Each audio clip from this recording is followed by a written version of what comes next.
Bendiciones, Dios los bendiga a todos. Antes de comenzar los estudios que comentábamos el día de ayer, más a profundidad acerca del Espíritu, quiero motivarte en los estudios que llevamos por semanas a que sigas buscando encuentros divinos con el Espíritu.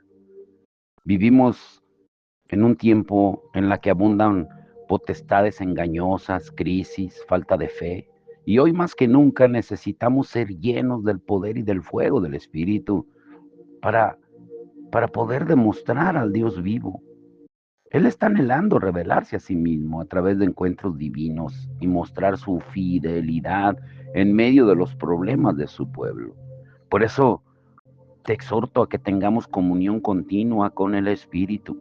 Pablo oró para que la iglesia de Corinto tuviera comunión con el Espíritu Santo, diciendo: la gracia del Señor Jesucristo, el amor de Dios y la comunión del Espíritu Santo sean con todos vosotros. En 2 Corintios 13:14. Pablo sabía que en medio de nuestra relación íntima con el Espíritu se produce un intercambio donde renunciamos a nosotros mismos y le rendimos todo a Dios, y donde a su vez Dios nos imparte de Él mismo. Cuando tenemos comunión con el Espíritu Santo, nos volvemos uno con Él y asimilamos todo lo que Él tiene. Hoy te animo a tener comunión continua con el Espíritu Santo para que en medio de esos encuentros divinos tú seas transformado por su poder y amor. Algunos encuentros con Dios son soberanos, mientras otros pueden ser iniciados por nosotros. En cualquier caso, el Señor siempre responde cuando lo buscamos de corazón. Es su promesa, Jeremías 33:3. Si hacemos a un lado toda conformidad religiosa, costumbres y tradiciones, y si verdaderamente deseamos más del Espíritu de Dios, Él nos dará esos encuentros divinos. Tengamos hambre y sed continua de Dios. Y como hemos estado estudiando, uno de nuestros más grandes retos es permanecer hambrientos de Dios y llenos de Él al mismo tiempo. El hambre de Dios nunca permitirá estar lleno o satisfecho por mucho tiempo, sino que producirá en nosotros un deseo insaciable más de Él. El hambre y la sed por su presencia son señales de bienestar espiritual, a la vez que demuestran nuestra humildad delante de Él. La gente que tiene hambre y sed de Dios deja su conveniencia y seguridad atrás para ir en busca de más de Dios. Recordemos que Dios no puede llevarnos más allá del nivel de su contentamiento. Si tú estás satisfecho con lo que has visto, lo que sabes y has recibido de Dios, no podrás ver, saber o recibir más. Sin hambre de Dios, tú no puedes moverte de donde estás o a donde necesitas ir, porque solo el estancamiento y la irrelevancia te van a esperar. Pero sin duda el Espíritu Santo te dará la bienvenida si te apresuras a buscarlo y verdaderamente ansías un encuentro con Él. Si tú remueves toda limitación, Él te llenará más y más. Y de continuo tú te adentrarás en la profundidad de sus aguas. Una crisis siempre captura nuestra atención, empujándonos a buscar de Dios. A menudo los grandes encuentros sobrenaturales ocurren en medio de las circunstancias imposibles de la gente. En la Biblia vemos casos imposibles, como Daniel siendo lanzado al foso de los leones en Daniel 6, o sus amigos siendo arrojados a un horno de fuego ardiendo para ser quemados vivos por negarse a adorar a un rey humano en Daniel 3. Pero mientras pasaban por esas circunstancias, Daniel y sus amigos tuvieron encuentros divinos con Dios, en los que hubo comunión con Él, y fueron rescatados de esas horribles circunstancias. Asimismo, muchas personas hoy en día han tenido encuentros con Dios, estando en medio de situaciones imposibles como una enfermedad terminal o mientras vivían una crisis como un divorcio, un problema familiar serio o una bancarrota. En otras palabras, el encuentro vino en medio de una circunstancia que solo Dios podía cambiar. Ahora, escucha bien esto.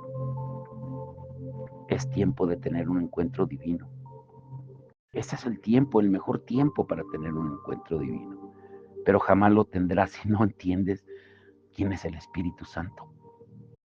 El Espíritu Santo, te vuelvo a repetir, no es una teoría ni una fuerza.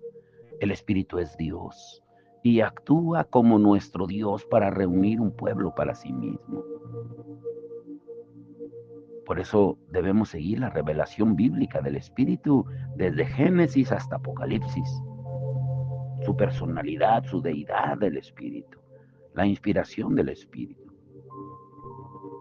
sus dones, su santificación, el sello, el avivamiento. Todo debemos entenderlo a la luz de la palabra.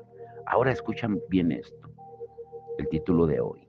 El Espíritu Santo, el Dios infinito y personal. ¿Sí lo escuchaste? Escucha muy bien esto. Hechos 13:2 dice, mientras ayunaban y participaban en el culto al Señor, el Espíritu Santo dijo, apártenme ahora a Bernabé y a Saulo para el trabajo al que los he llamado. En el libro de los Hechos, hombres dotados que sirven al Señor Jesucristo, guían la floreciente congregación de Antioquía y hablan con gusto de Cristo el uno con el otro, cantando, adorando, orando y rechazando las comodidades terrenales para poder fijar más sus mentes en el Salvador. Y en medio de eso se escucha una voz del cielo. No sabemos exactamente cómo ocurrió esto, pero pudo haber sido una voz audible como la que se escuchó en el bautismo y transfiguración de Jesús, o en la conversión de Saulo de Tarso, en el camino a Damasco, o durante la visión que Juan tuvo en la isla de Patmos. Durante la historia de la redención han sucedido tales manifestaciones sobrenaturales de la voz de Dios. Sin embargo, pudo también haber tomado la forma de una clara convicción que de repente se originó en cada mente de los líderes de la iglesia de que era palabra de Dios. Pero cualquiera que haya sido la manera en que se entregaron estas palabras, todos los que la oyeron tenían la certeza absoluta de que el Espíritu Santo estaba diciendo, apártenme ahora a Bernabé y a Saulo para el trabajo al que los he llamado. Y así se puso en marcha el extraordinario ministerio del apóstol Pablo.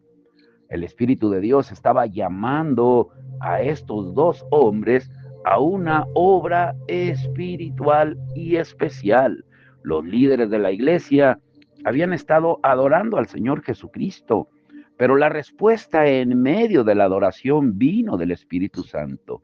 No llegó en forma de fuerte sentimiento, ni de una chiripiorca, ni como una sensación intensa de la presencia del Señor Jesús, sino como el Espíritu Santo verdaderamente hablando y diciéndole a los oyentes que debían obedecerlo en los detalles prácticos al instalar y comisionar a Bernabé y a Saulo al servicio misionero.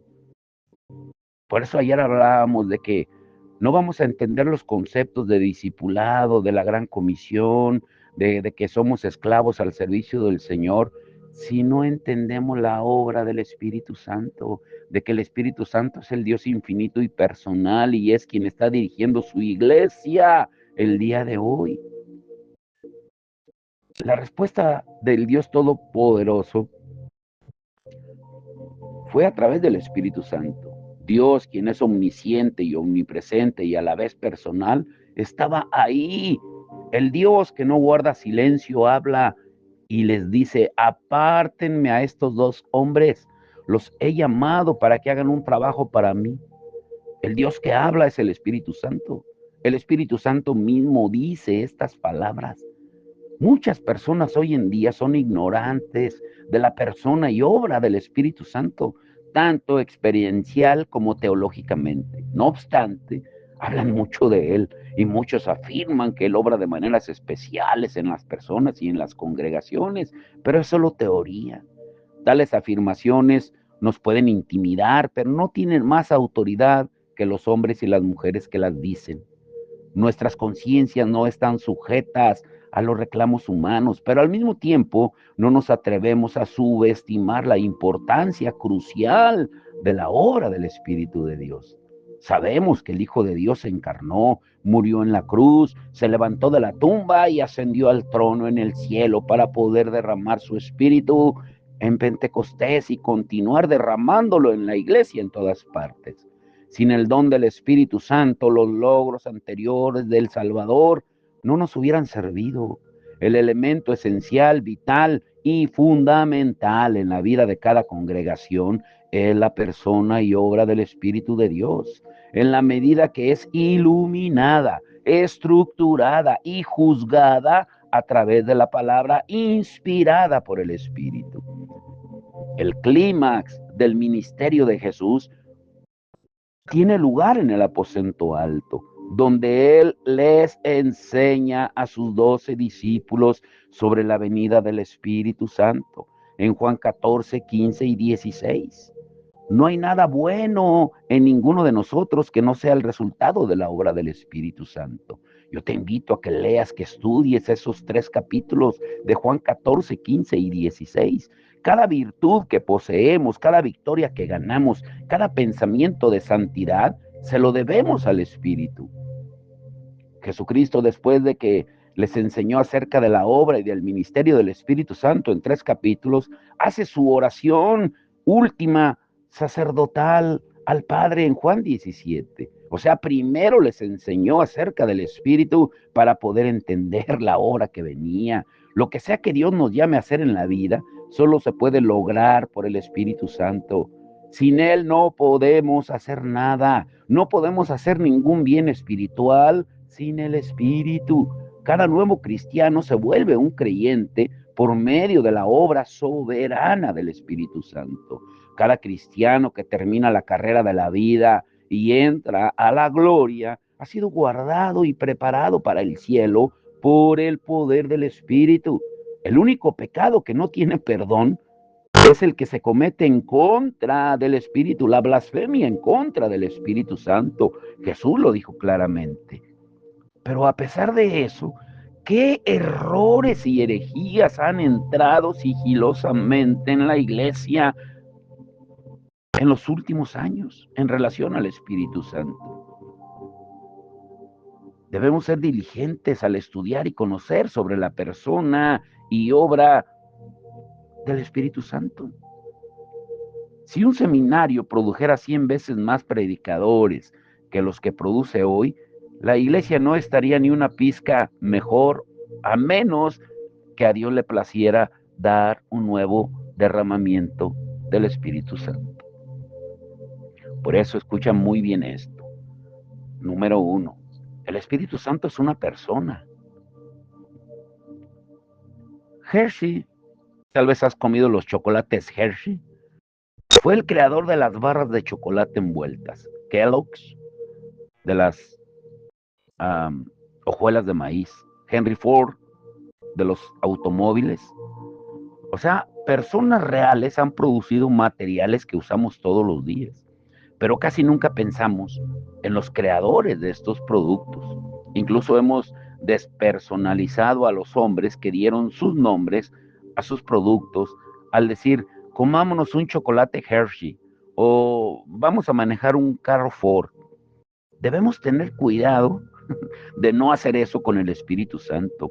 Él no es una influencia circunstancial en la iglesia como el sistema de calefacción, ni un incitador de multitudes como las bandas en un concierto de rock, ni un agente de la fuerza bruta como la electricidad, ni un medio de comunicación extraordinario como Internet. El Espíritu Santo puede ser calor e influencia, poder y comunicación, pero antes de ser cualquiera de estos, Él es una persona divina, igual que Dios el Padre y Jesús el Hijo. Muchas sectas niegan esto y para respaldar sus opiniones dicen, considera lo que Hechos 2 dice del Espíritu Santo, derramaré en Hechos 2:18 y derramado Hechos 2:33. ¿Cómo puedes derramar a una persona? No puedes derramar a un primer ministro o a un presidente. El Espíritu Santo es una influencia de Dios, no una persona. Eso es lo que argumentan. Esa es una manera de negar la naturaleza personal de Dios, Espíritu. Aquellos que menosprecian la doctrina de la Trinidad deberán entonces rechazar al Espíritu como persona divina o enfrentarse a una deidad rival que tiene todos los atributos y títulos de Dios. Y le respondemos diciendo que el lenguaje que se usa en Hechos 2 es metafórico.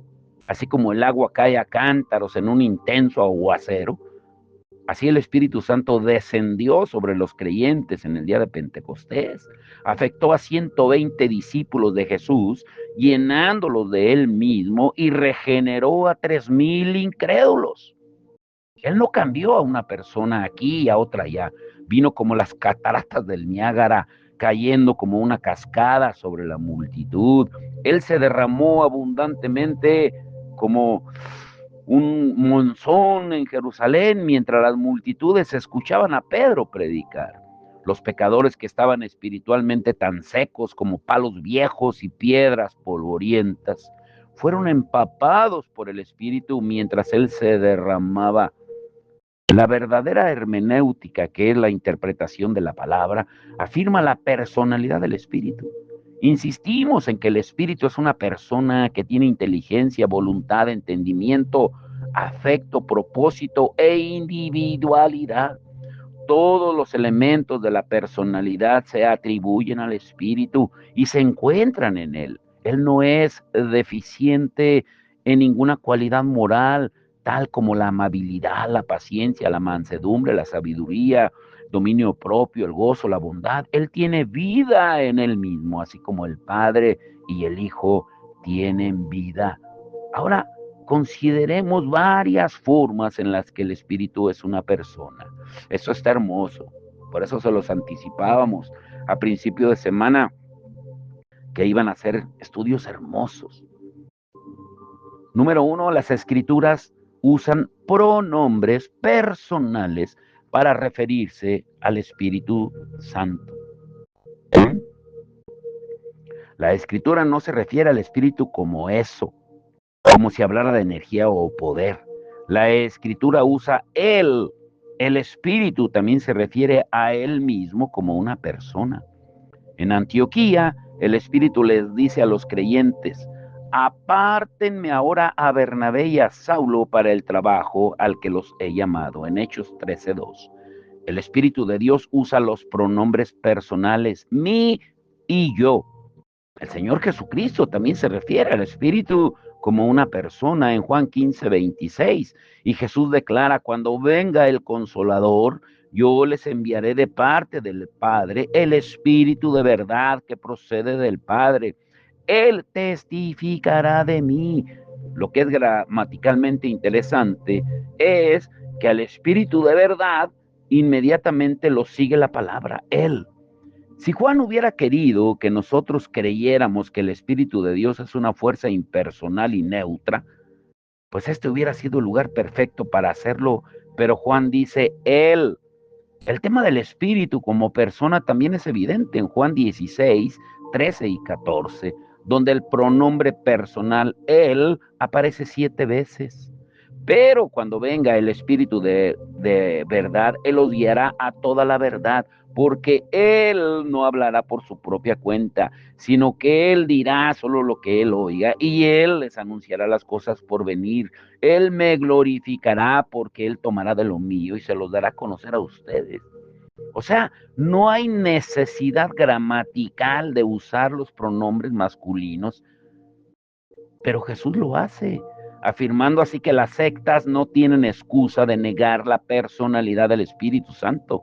Cristo Jesús anuncia: les conviene que me vaya, porque si no lo hago, el Consolador no vendrá a ustedes. En cambio, si me voy, se los enviaré a ustedes, en Juan 16:7. Las Escrituras le atribuyen rasgos personales al Espíritu Santo. Pedro dice en Hechos 5:3 que al Espíritu se le puede mentir. El apóstol le pregunta a Ananías: ¿cómo es posible que Satanás haya llenado tu corazón para que le mintieras al Espíritu Santo y te quedaras con parte del dinero que recibiste del terreno? ¿No dirías: le dije una mentira a la corriente eléctrica, o a la fuente, o a la fuerza activa, o a la máquina expendedora? Engañas a personas. De igual manera, Pablo le dice a los Efesios, en Efesios 4:30, no agravien al Espíritu Santo. No apaguen, no entristezcan. No puedes agraviar a algo abstracto o a una fuerza. Los astronautas no lloran avergonzados porque agravian la ley de gravedad, pero deberíamos llorar cuando le causamos agravio a alguien que te ama y a quien tú también amas. La Escritura nos dice que el Espíritu Santo es una persona a quien podemos complacer u ofender, obedecer o desafiar. Él ama y puede ser amado. Él es una persona con quien nos podemos relacionar de manera personal. Número 3, las Escrituras le atribuyen tareas personales al Espíritu. La Escritura afirma que el Espíritu tiene el poder de la palabra. Así, Él les habla a los líderes de la iglesia en Antioquía. En 1 Timoteo 4:1, Pablo le declara a Timoteo, el Espíritu dice claramente que en los últimos tiempos algunos apostatarán, abandonarán la fe. Y de igual manera Jesús le dice a las 7 iglesias en Apocalipsis 2:7, el que tenga oídos, que oiga lo que el Espíritu dice a las iglesias. El Espíritu también enseña, ya que Jesús anuncia en Juan 14:26, el Espíritu Santo les enseñará todas las cosas. ¿Qué poder impersonal nos lo podría enseñar todo? Podemos aprender lecciones elementales de huracanes, de hornos de microondas o de electricidad, pero difícilmente podríamos aprender todas las cosas. Solo un Dios personal nos puede enseñar todas las cosas. Y ese es el Espíritu Santo. Además, Jesús le pide a sus discípulos que no se preocupen cuando sean puestos a prueba o enfrenten acusaciones, porque en ese momento el Espíritu Santo les enseñará lo que deben responder. En Lucas 12:12. La enseñanza del Espíritu no viene a nosotros de forma mecánica, no es como un contestador automático, como el teléfono que nos enfurece al decirnos que marquemos toda clase de números antes de obtener una respuesta. El Espíritu interactúa con nosotros de manera individual y personal, diciéndonos cómo responder a una crisis o qué decir a aquellos que nos interrogan. El Espíritu intercede por nosotros y de hecho ora por nosotros, como lo dice Romanos 8:26. Asimismo, en nuestra debilidad, el Espíritu nos ayuda porque no sabemos qué pedir, pero el Espíritu mismo intercede por nosotros con gemidos que no pueden expresarse con palabras. Tenemos un Dios personal en la gloria, Jesucristo hombre, quien es nuestro sumo sacerdote y quien vive para interceder por nosotros. Y también tenemos un Dios personal aquí con nosotros en la tierra, el Espíritu Santo, quien ora por nosotros. Él no es como una rueda de plegaria tibetana que va dando vueltas y vueltas en el viento. Él tiene una personalidad santa y distinta. ¿Cómo podríamos lidiar con llevar la cruz y la oposición del mundo sin el Espíritu Santo intercediendo por nosotros? Número 4, las Escrituras le atribuyen al Espíritu Santo características personales. En 4 ocasiones registradas, Jesús se refiere al Espíritu como el Paracleto. La palabra se deriva del prefijo para y la raíz kalein, y juntos significan uno que es llamado junto a. En los días de Jesús se citaba a un Paracleto para brindar ayuda en un tribunal de justicia. Era un abogado o un jurista que defendía el caso de una persona en un tribunal. Paracleto es el término que Jesús usa en el versículo inicial de Primera de Juan 2:1. Tenemos ante el Padre a un intercesor, a Jesucristo el justo. En el tribunal de Dios, en el día del juicio, el juez será el Salvador que murió por nuestros pecados. El abogado defensor que hable por nosotros también será el Salvador, quien pagó el costo de nuestra redención. Pero además, el Espíritu Santo será nuestro Paracleto para que Él nos ayude en nuestras debilidades e intercederá por nosotros de acuerdo a la voluntad de Dios. Nos defiende y condena a quienes nos quieren destruir. Él nos conforta y nos consuela, así como el Padre, quien enjugará las lágrimas de nuestros ojos. Él es el consolador, la fuente de alivio más compasiva que la iglesia pudiera conocer. Un cristiano puede decir sobre algún aspecto del ministerio: eso no es mi fuerte, dando a entender que se siente incapaz de hacer algo como evangelizar o aconsejar o quizá escribir. Pero el Espíritu Santo es la fuerza de cada cristiano. Podemos hacer todas las cosas por medio del Espíritu que nos fortalece. Debemos ir a donde sea que Dios nos coloque y hacer cualquier tarea que Él nos mande, porque si no lo hacemos, insultamos al Espíritu Santo que nos fortalece cuando estamos en el frente del servicio cristiano, como dice Hechos 1:8. Pero cuando venga el Espíritu Santo sobre ustedes, recibirán poder. Así que el Espíritu Santo es una persona, no es una influencia o cualidad o fuerza o poder alguna o alguna emanación que provenga de Dios. Es una persona igual que Jesús, pero al mismo tiempo es como los ángeles y el Padre, puesto que no tiene un cuerpo físico.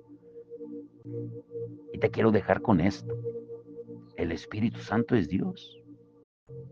Les dije que estos estudios iban a estar a la vez profundos, pero a la vez entendibles. En la historia de la iglesia ha habido pocas disputas sobre la deidad del Espíritu Santo.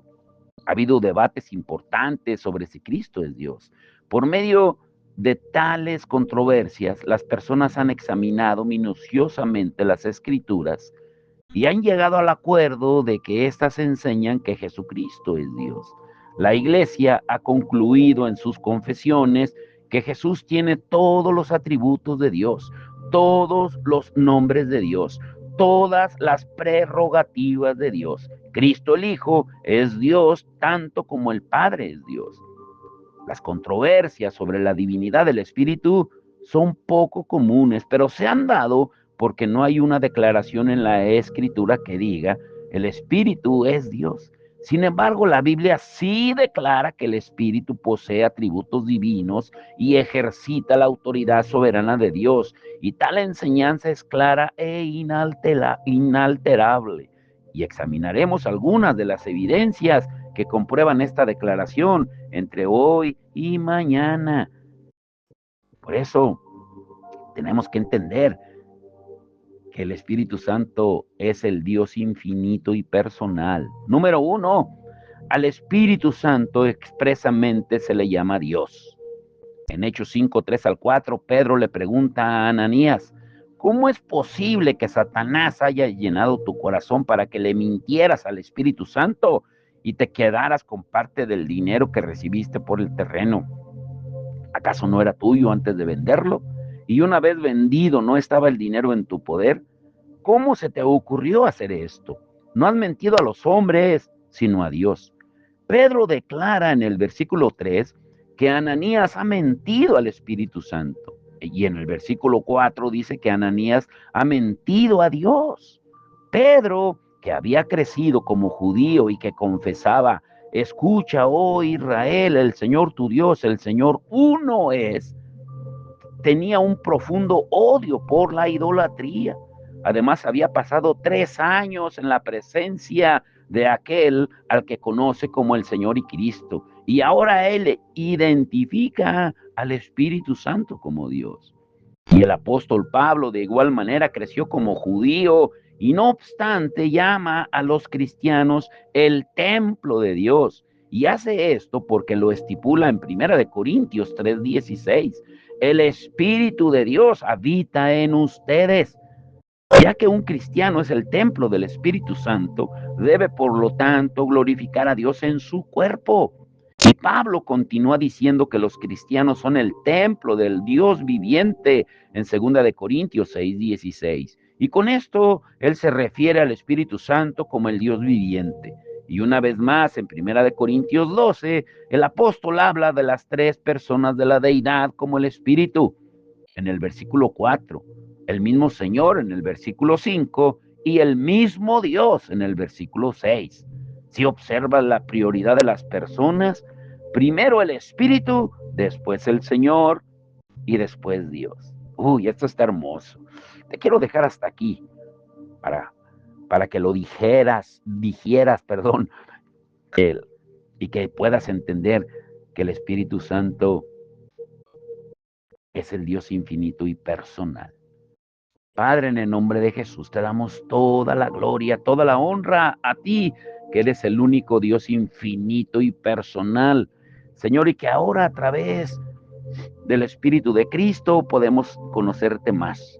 Porque tu palabra dice claramente en Romanos 8:9 que aquel que no tiene el Espíritu de Dios, el Espíritu de Cristo viviendo en él, no es tu hijo.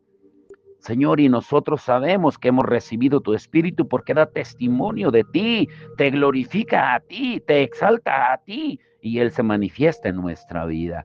Señor, que estos estudios devocionales nos abran el entendimiento y podamos entender que nosotros no nos pertenecemos, que nosotros pertenecemos a ti, por eso nos has dado ese ayudador para que esté con nosotros para siempre, porque hemos sido comprados a precio de sangre y nos has dado tu Espíritu para que nos guíe en toda decisión en esta tierra, para poder prepararnos para la eternidad.